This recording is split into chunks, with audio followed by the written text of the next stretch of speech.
You ask Tiger to solve. This deals with linear equations with one unknown. The final result is j equals 2/3. Let's solve it step by step. Group all constants on the right side of the equation.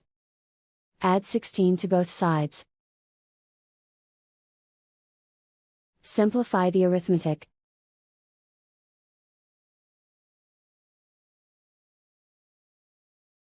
Isolate the j. Divide both sides by 24.